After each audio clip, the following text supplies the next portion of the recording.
magsasaka at ang problema nga po ay itong sinasabi niyong ito ng importasyon at mukhang ngayon ko mag-import na naman. So meron ako narinig sa inyo nakarang interview, meron kayong ipapasang batas. So sa tingin niyo po ay malaki ang tulong nito na mapalakas natin ang sariling ating magsasaka, Kauniki? Simple lang ang aking sinasabi solusyon eh. Hindi naman tayo tutol sa importation. Ang kailangan lang, may limitasyon. May nagre-regulate. Anong ibig ko sabihin? Yun ay kontra doon sa administrative, ang administrative order, kontra doon eh. Ino-open mo ang matinding importation. Dapat, kung magkaroon man ng mga administrative order, ay sinasangguni ang ating Department of Agriculture Secretary, Kiko Laurel. Pagkat isang side na nadidinig natin pagka ganon. Yun lang mga economic managers na walang iniisip. Bahala na ang mga magsasaka, basta ang kanilang magawa ay may bagsak ang presyo ng bilihin. Hindi naman natin naiisip na yan ay ginagawa na natin for more than 30 years. Na kaya ngayon ay tayo nasa sitwasyon na kulang sa pagkain at napakamahal ng bilihin at ang ating magsasaka ay hindi natutuwa at nalulugi. Sapagkat diya sa policy natin yan. Kung mas i-open mo pa, lalo nang mawawala ng pag-asa ang ating magsasaka. Dapat bigyan natin ng bagong pag-asa. So madalit sabi, ang gusto nating mangyari, ang Department of Agriculture, lahat ng production cost, ng pagpuproduce ng palay, ng mais, ng baboy, ng itlog, ng manok, lahat ng produktong agrikultura, pwede mong makompute magkano ang puhunan na nagagastos ng ating mga magsasaka.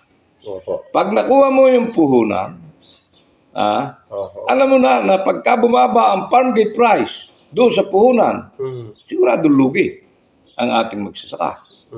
So, ano ang gusto kong ipunto rito? Magkaroon tayo ng tinatawag na trigger price. Ayun, opo. Yung trigger price, pagka, halimbawa sa baboy, ang aming puhunan nasa 180. Puhunan pa lang yun ko. Puhunan, sa pagpapalaki kada kilo. Ngayon, kung iyong ibebenta yan ng below 180, lugi. So, dapat may floor price. Yun yung trigger price. Floor price. Anong floor price? Kung 180 ang puhunan, patubuhin mo kahit 10% yung ating magsasaka. Inalagaan mo ng 6 na buwan, inalagaan mo ng 1 taon, kung mag-uumpisa ka ng inahin, patubuhin mo ng 10%. So, man lang. Minimum. Ay di magiging 198. Dahil 180 plus 18, 198. Yan ang ipeg natin na floor price. Ngayon, siyempre ayaw naman natin na mag-suffer yung ating mga consumer. Halimbawa, 198 ang floor price, then yung ceiling price, hindi pwedeng lumampas sa 220. Yun. Diba? Kami na magsasabi na ang aming benta ay hindi namin palalampasin sa 220. Kung 220 ang pinakamataas na presyo, ang dapat na presyo ng laman at kasim sa palengke ay plus 120 pesos. So 220 plus 120, kasi 60 pesos ang traders, 60 pesos ang retailers. 120. Di 220 plus 120, 340 ang presyo ng laman at kasim sa palengke. At ang liempo, tataasan mo lang yan mga 30 pesos. Pinakamalaki. 350. Basta nakita ng ating mga Department of Agriculture, ng DTI, na ang presyo ng baboy, laman at kasim, pati ang liempo ay lumampas sa 320. 340. And then, ang liempo ay lumampas sa plus 30, 370. Yan yung tamang presyo.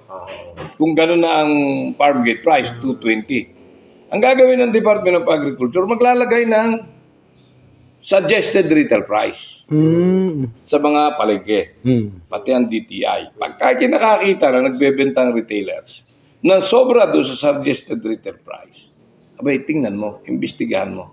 Saan ka nakakuha ng iyong nagsusupply ng baboy? Sinong traders ang nagbabagsak sa'yo? Okay. Di malalaman mo, magkano kuha mo? Di ba? Eh dapat ang kuha lang niya ay 220 plus 60, 280. 280, oh. Di ba? 280 Sabit po. ulo, yung sabit ulo. Pagkatama, sino hindi pala ang traders ang nagsasamantala. Makikita mo, retailer. Retailer pala. Di ba? Oo.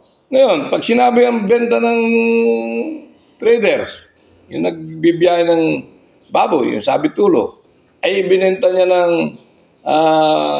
300. Hindi mataas na ng 20 pesos. No? Sobra na. Kaya, mapipilitan ding itaas na retailer. Yun. Ibig sabihin, meron kang way to check kung sino ang nagsasamantala. Apo. Binenta namin ng 190. Aba, iti dapat plus 60, di 250, plus 60, 310. Dapat sa palengke. Di ba? Pag sumobra sa 310, nakalagay sa suggested retail price, palengke, 310 ang laman kasi.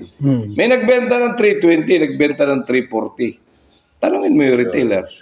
Saan ka nakakuha ng baboy? Sinong iyong biyahero? Kung tama yung binigay, umataas yung traders ang nagsasamantala. Tama ang presyo ng retailers, tama ang binigay mo. Babaan mo ang mga farm grower or producer. Hindi pala naman 190 ang benta nito eh.